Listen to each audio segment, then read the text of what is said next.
बिस्मिल्लाहिर्रहमानिर्रहीम। हज़ूर अकरम सल्लल्लाहु अलैहि वसल्लम के ऊपर वही का नज़ूल हुआ करता था।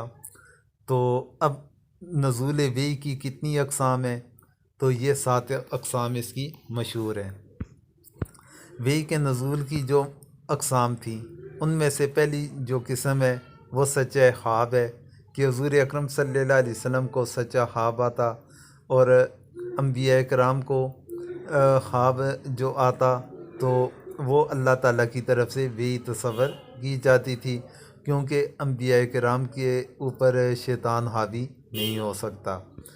तो सच्चा ख्वाब की सूरत के अंदर इनकी तरफ वही का नुज़ूल होता था। फिर हज़ूर अकरम सल्लल्लाहु अलैहि वसल्लम के पास इंसानी शक्ल के अंदर फ़रिश्ता आया करते थे। तो इंसानी शक्ल में आकर तो वो हज़ूर अकरम सल्लल्लाहु अलैहि वसल्लम तक भी पहुँचाया करते थे।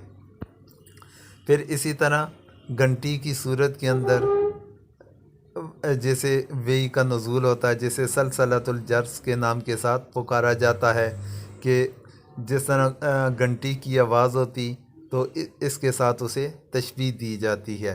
सलसलतुल जर्स ये घंटी की आवाज़ के लिए अरबी ज़बान के अंदर लफ्ज़ इस्तेमाल किया जाता है। फिर चौथे नंबर पर फ़रिश्ते का असली शक्ल के अंदर आना। कभी वो इंसानी शक्ल में आया करते थे, वो शुरू के अंदर मैंने आप दूसरे नंबर पर ज़िक्र कर लिया।